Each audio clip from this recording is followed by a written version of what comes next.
इयत्ता 9वीच्या सर्व विद्यार्थी मित्रमैत्रिणींनो नमस्कार. Good morning. मी सौ प्राजक्ता गोहिल, गणित शिक्षिका. तुम्ही सगळेजण मला ओळखतातच. आत्तापर्यंत आपण इयत्ता 9वीचे मॅथमॅटिक्स 2 या भागाचे 2 चॅप्टर कंप्लीट केलेले आहेत. आज आपण बघणार आहोत तिसरं चॅप्टर, तिसरं प्रकरण, ज्याचं नाव आहे ट्रायंगल्स म्हणजेच त्रिकोण. तर आज आपण सुरू करूया ट्रायंगल्स या प्रकरणाला. सुरुवात करूया ट्रायंगल्स या प्रकरणाला. सुरुवातीलाच तुमच्या पुस्तकामध्ये विद्यार्थी मित्रांनो एक थेरम दिलेला आहे. थेरम आहे theorem of remote interior angles of a triangle, म्हणजे त्रिकोणाच्या दूरस्थ आंतरकोनांचे प्रमेय असं याला आपण मराठीत म्हणतो. ब्लॅकबोर्डवरती थेरम लिहिले विद्यार्थी मित्रांनो. The measure of an exterior angle of a triangle is equal to the sum of its remote interior angles. Theorem काय सांगतोय तुम्हाला की त्रिकोणाचा जो बाह्यकोन असतो तो बाह्यकोन किंवा त्या बाह्यकोनाचं माप हे नेहमीच त्याच्या दूरस्थ आंतरकोनांच्या मापांच्या बेरजे इतकं असतं, असं ते थेरम आहे. थेरम आपल्याला प्रूव्ह करण्यासाठी कम्प्लीट त्याचे काय म्हणतो आपण त्याला गिव्हन टू प्रूफ आणि डायग्राम हे सगळं आपल्याला सिद्धता किंवा थेरम प्रूव्ह करण्यासाठी लिहायचं असतं. डायग्राम मी फळ्यावर काढलेली आहे. डायग्राम बघा. This is a triangle P Q R and in this segment Q R S here is S point. म्हणजे ट्रायंगल पी क्यू आर काढलाय आणि क्यू आर हा जर सेगमेंट आपण वाढवला तर पुढे आपण एक पॉइंट घेतलाय S. Angle P R S is an exterior angle of given triangle. म्हणजे अँगल पी आर एस हा दिलेल्या त्रिकोणाचा बाह्यकोन आहे. And angle P and angle Q R remote interior angles of angle P R S. म्हणजे angle P R S चे angle P आणि angle Q हे रिमोट इंटिरियर अँगल्सचे दूरस्थ आंतरकोन आहेत. ही आकृती आपल्याला दिलेली आहे. आकृतीवरून गिव्हन मांडलंय बघा. गिव्हन म्हणजे पक्ष की दिलेला काय असतं आपल्याला ते. Angle P R S is an exterior angle of triangle P Q R. म्हणजे ट्रायंगल पी क्यू आरचा अँगल पी आर एस हा बाह्यकोन आहे. प्रूव्ह काय करायचंय. Angle P R S is equal to angle P Q R plus angle Q P R. म्हणजे हा angle P R S हा एक्सटिरियर अँगल आहे. हा अँगल किंवा या अँगलचं मेजरमेंट हे angle Q P R plus angle P Q R. म्हणजे हे जे दोन रिमोट इंटिरियर अँगल आहे या दोघांच्या मेजरमेंटची सम म्हणजे या दोघांच्या मापांची बेरीज ही कोणाबरोबर असणार आहे, या बाह्यकोनाच्या मापाबरोबर. असं तुम्हाला प्रूव्ह करायचं आहे. त्यानंतर प्रूफ मांडलंय बघा. मग प्रूफ मांडताना दोनच गोष्टींचा वापर केलाय.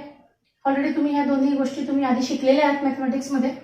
पहिली प्रॉपर्टी वापरली आहे the sum of all angles of a triangle is 180 degree. म्हणजे त्रिकोणाच्या तिन्ही कोनांच्या मापांची बेरीज 180 अंश असते. मग मी त्या अँगलच्या रूपात मांडलंय. Angle P Q R plus angle Q P R plus angle P R Q is equal to 180 degree. म्हणजे या त्रिकोणाच्या तिन्ही कोनांची बेरीज किती मांडली 180. Give this equation number 1. नंतर एक सेकंड प्रॉपर्टीचा वापर केलाय बघा. Angle P R Q plus angle P R S is equal to 180. कुठला अँगल घेतलाय बघा. अँगल पी आर क्यू म्हणजे हा एक अँगल घेतलाय आणि अँगल पी आर एस म्हणजे हा एक अँगल घेतलाय आणि या दोघांची बेरीज किती मांडली आहे 180. कशानुसार अँगल्स इन लिनियर पेअर म्हणजे रेषीय जोडीतील कोन. रेषीय जोडीतील कोनांची बेरीज नेहमी किती असते 180. याला नंबर दिला equation number 2. Therefore from 1 and 2 म्हणजे जर तुम्ही इक्वेशन 1 आणि 2 चं ऑब्झर्वेशन केलं तर तुमच्या असं लक्षात येतं की दोन्ही इक्वेशनची राईट हँड साइड इक्वल आहे. इथे पण 180 आहे, इथे पण 180. राईट हँड साइड इक्वल आहे म्हणजे ऑटोमॅटिक त्याची लेफ्ट हँड साइड पण कशी असते equal. And therefore from 1 and 2 we can say that we can write that angle PQR plus angle QPR plus angle PRQ. म्हणजे आपण इकडली पूर्ण राईट साइड लिहून टाकली इज इक्वल टू सेकंड इक्वेशनची पण राईट साइड लिहिली angle PRQ plus angle PRS. मग हे equation लिहिल्यानंतर जर आपण ऑब्झर्वेशन केलं तर आपल्या असं लक्षात येईल की दोन्ही साइडला अँगल PRQ कॉमन म्हणून तो काय झाला एलिमिनेट म्हणजे तो आपण कट केला अँगल PRQ. मग उरलेला फक्त आपण लिहिला आता angle PQR plus angle QPR is equal to angle PRS. And therefore the theorem is proved. Theorem prove झालं. कसं बघा. angle PRS म्हणजे PRS म्हणजे काय exterior angle of a triangle is equal to angle PQR plus angle QPR. मग angle PQR आणि QPR हे दोन्ही अँगल कसे आहेत रिमोट इंटिरियर अँगल आहेत आणि दोघांची काय झाली आहे सम. म्हणजे exterior angle of a triangle is always equal to the sum of the measurements of remote interior angles. And therefore given theorem is proved. लक्षात आलं असेल विद्यार्थी मित्रांनो थेरम तुमच्या. त्यानंतर तुमच्या टेक्स्टबुक मध्ये याच्यानंतर एक्सटिरियर अँगल ऑफ ट्रायंगल याच्या संदर्भात एक प्रॉपर्टी मांडलेली आहे, छोटीशी प्रॉपर्टी, पण त्या प्रॉपर्टीचा वापर आणि आता आपण जे थेरम बघितलं रिमोट इंटिरियर अँगल थेरम, या थेरमचा वापर प्रॅक्टिस सेट मधले एक्झाम्पल सोडवताना आपल्याला करायचा आहे. प्रॉपर्टी काय बघा,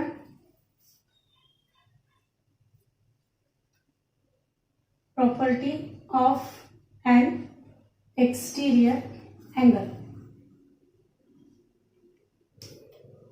समजा आपण दोन पॉझिटिव्ह नंबर्स घेतले, त्या पॉझिटिव्ह नंबरचे समजा A and B, A and B are positive numbers. मग आपण या ए अँड बी या दोन पॉझिटिव्ह नंबर्सची सम केली म्हणजे काय, ए प्लस बी, करेक्ट. मग आपण काय म्हणू शकतो यावरून की ए प्लस बी ही जी सम आहे this is always greater than A, बरोबर. Similarly we can say that A plus B is always greater than B, बरोबर ना. ए प्लस बी ची बेरीज ही नेहमीच ए पेक्षा पण मोठी असेल आणि बी पेक्षा पण मोठी असेल, हे तर आपल्याला माहितीच आहे. मग या इक्वॅलिटीचा वापर करून म्हणजे समानतेचा वापर करून एक्सटिरियर अँगलच्या बाबतीतही आपल्याला एक प्रॉपर्टी मांडता येते. कशी प्रॉपर्टी म्हणता येते, आपण मगाशी एक ट्रायंगल, हा ट्रायंगल बघितला होता, ट्रायंगल बघितला होता पी क्यू आर आणि हा पॉईंट घेतला होता एस, म्हणजे हा आला अँगल पी आर एस, हा एक्सटिरियर angle.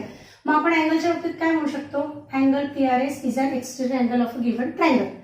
Then angle P R S is always equal to angle P and angle P R S is always equal to angle Q. And this is the property of exterior, और this is the property of an exterior angle of a triangle. म्हणजे angle P R S हा नेहमीच म्हणजे त्रिकोणाचा एक्सटिरियर angle, बाह्य कोन हा नेहमीच त्याच्या रिमोट इंटिरियर अँगल्स पेक्षा कसा असतो, मोठा असतो, ग्रेटर असतो, हे या प्रॉपर्टीमध्ये आपल्याला समजतंय. आणि या प्रॉपर्टीचा वापर आपल्याला एक्झाम्पल सॉल्व्ह करताना करायचा आहे. प्रॉपर्टी तुमच्या लक्षात आलीच असेल विद्यार्थी मित्रांनो. यानंतर आपण प्रॅक्टिस सेट 3.1 मधील एक्झाम्पल्स सॉल्व्ह करणार आहोत. प्रॅक्टिस सेट 3.1 त्यातलं फर्स्ट एक्झाम्पल बघूया आपण. या प्रॉपर्टीचा आणि थेरमचा आपल्याला यामध्ये वापर करायचा आहे.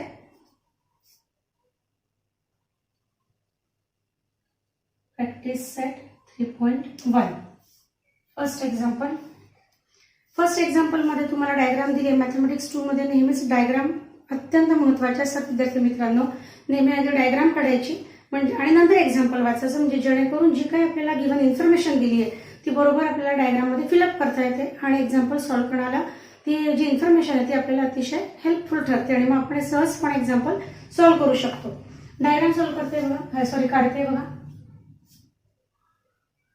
ट्रायंगल दिलेला आहे तुम्हाला, ट्रायंगलचं नाव दिलंय पुस्तकात, ट्रायंगल ए बी सी आणि पुढे डी हा एक पॉइंट घेतलाय.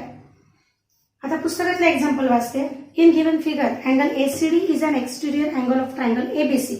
बघा एबीसीचा अँगल एसीडी हा काय एक्सटिरियर अँगल आहे. त्याच्यामध्ये अँगल बी दिलाय तुम्हाला 40 डिग्री, अँगल ए दिलाय तुम्हाला 70 degree. Then find the measure of angle A C D, म्हणजे तुम्हाला या अँगलचं मेजरमेंट काढायचंय. मग आपल्याला सहजपणे तुम्ही कुठल्या थेरमचा वापर करणार, तर आता जे आपण थेरम शिकलो त्याचा वापर करणार. मग आपण हे लिहू शकतो by using remote interior angle theorem. मग त्या थेरमचा वापर करून आपण कसं लिहिणार, तर angle A C D is equal to angle A B C plus angle B A C. हे जर आपण थेरमनुसार म्हटलं मग आपल्याला याचं मेजरमेंट काढायचं आहे. म्हणून therefore measurement of angle A C D is equal to measurement of angle A B C plus measurement of angle B A C. Put the given values. A B C diagram मध्ये बघा, एबीसीचं measurement किती आहे 40 degree plus बीएसीचं measurement किती आहे 70 degree. हे कुठून दिलं तुम्ही, तुम्हाला पुस्तकात हे दिलेलं आहे म्हणून इथे लिहायचं गिव्हन. आणि इज इक्वल टू या दोघांची सम किती आली 110 degree. Therefore measurement of angle A C D is equal to 110 degree. संपलं इथे आपलं फर्स्ट एक्झाम्पल. त्यानंतर आपण बघूया सेकंड नंबरचं एक्झाम्पल. म्हणजे आपण आत्ताच जे थेरम बघितला त्याचाच वापर आपण एक्झाम्पल सॉल्व्ह करण्यासाठी करतो आहोत. सेकंड एक्झाम्पल पण सोपंच आहे बघा. सेकंड नंबरचं example, in triangle PQR. In triangle PQR angle P is equal to 70 degree, angle Q is equal to 65 degree. Then find angle R. असं तुम्हाला एक्झाम्पल दिलेलं आहे. इथे तुम्हाला एका प्रॉपर्टीचा वापर करायचा आहे फक्त. मग इन ट्रायंगल PQR तुम्हाला जे दिलंय गिव्हन ते दिसतंच आहे फळ्यावर. मग आपण काय म्हणू शकतो, in triangle PQR angle P plus angle Q plus angle R is equal to 180. कशानुसार, प्रॉपर्टी काय, the sum of all angles of measures of triangle is 180 degree. ही प्रॉपर्टी तुम्हाला प्रत्येक वेळेस लिहिणं तितकंच गरजेचं आहे. Put the given values. Angle पीचं मेजरमेंट किती आहे, 70 डिग्री. क्यूचं किती आहे, 65 degree plus angle R is equal to 180 degree. Therefore angle R is equal to 180 minus 70 minus 65 degree. Therefore angle R is equal to 180 minus 135 degree. हे minus minus मायनसच लिहितो आपण साइन, पण करताना मात्र ऍक्च्युली काय करतो, सम करतो. Therefore angle R is equal to, किती याचं मेजरमेंट 180 मधून 135 गेले, म्हणजे किती आले 45 degree. This is the measurement of angle R is equal to 45 degree. Okay, तर या पद्धतीने तुम्ही अँगल आर फाइंड आउट करू शकता. फक्त इथे आपल्याला ही प्रॉपर्टी यूज करायची. त्यानंतरचे आपण बघूया third example.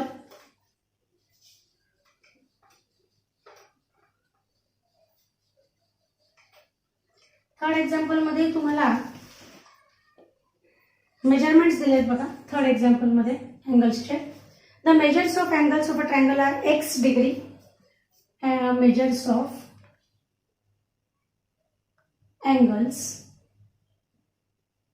of triangle are x degree, x minus 20 degree and x minus 40 degree. अशा तीन तुम्हाला अँगलचे मेजरमेंट दिलेले आहेत. Then find the measure of each angle. म्हणजे तुम्हाला त्यातला प्रत्येक अँगल फाइंड आउट करायचं आहे. प्रॉपर्टी तीच वापरायची विद्यार्थी मित्रांनो. मग दिलेले जे अँगल आहेत ते मी सगळे आधी लिहिते बघा. x degree plus x minus 20 degree plus x minus 40 degree is equal to 180 degree. Property काय, sum of all measures of angles of triangle is 180 degree.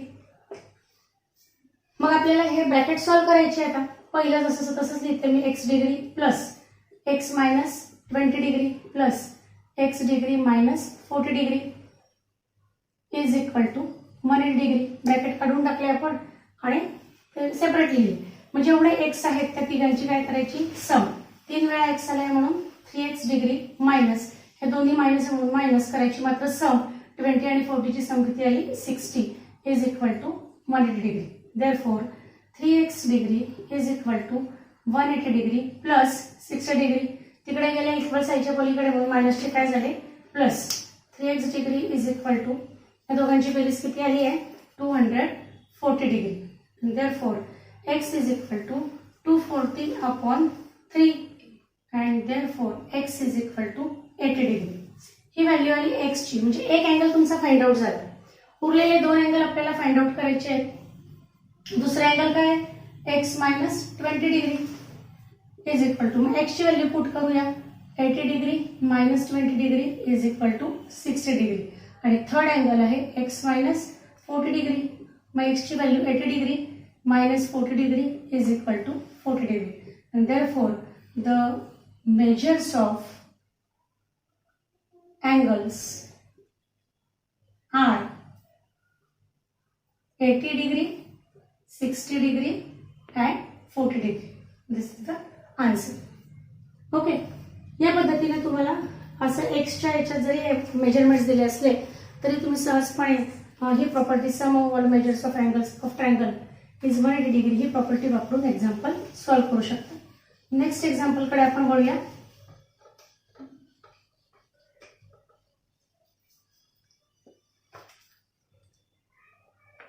त्यानंतर तुमच्या पुस्तकातलं 5th नंबरचं एक्झाम्पल मी बघतेच. 4th नंबरचं एक्झाम्पल याच्यासारखंच आहे म्हणून ते तुम्ही सॉल्व्ह करू शकता.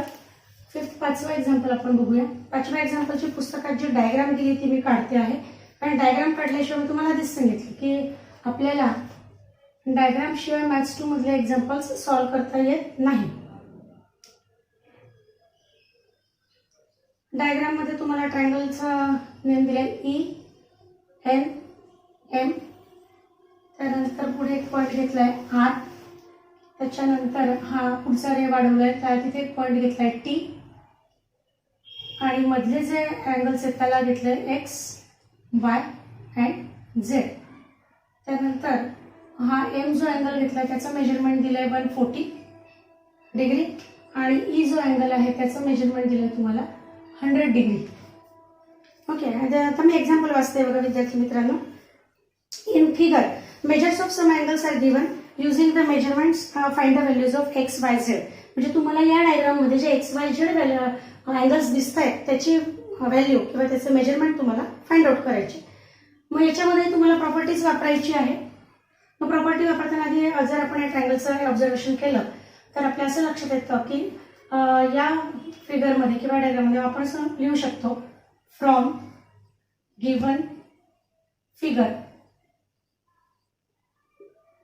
आता मी काय लिहिते बघा, angle TEN, angle TEN plus angle NEM. आता मी हे अँगल फिगरकडे पाहूनच लिहिते. हा बघा, TEN आणि दुसरा कुठला घेतलाय NEM is equal to 180 degree. आता मी कशावर लिहिलं, अँगल्स इन लिनियर पेअर. कारण हे कसं आहे, रेषीय जोडीतील कोण आहेत हे जवळजवळचे दोन्ही, फक्त त्याची नावं लिहिलीत मी. नावं कशी लिहिली तुमच्या लक्षात आहे. आता मेजरमेंट्स व्हॅल्यू लिहिते. TEN ची व्हॅल्यू किती दिली तुम्हाला, measurement 100 degree plus measurement of angle NEM is equal to 180 degree. Therefore measurement of angle NEM is equal to 180 minus 100 degree. Therefore, measurement of angle NEM is equal to 80 degree. आणि NEM म्हणजेच कुठला angle आहे, Y. Therefore, angle Y is equal to 80 degree. म्हणजे तुम्ही X, Y, Z मधली एकाची value Y ची value शोधली. आता आपण याच डायग्राम मधले दुसरे दोन अँगल लिहूया बघा. हे दोन अँगल पण जवळ आहेत म्हणून नाही, पण ते ऑलरेडी काय तयार करतात तिथे लिनियर पेअर. मग त्या अँगलची नावं लिहूया बघा. मग अँगल कुठला येईल, EMR. Measurement of angle EMR plus measurement of angle EMN is equal to 180 degree. याला कशावरून म्हणणार तुम्ही, अँगल्स इन लिनियर पेअर, रेषीय जोडीतील कोण. Put the given values.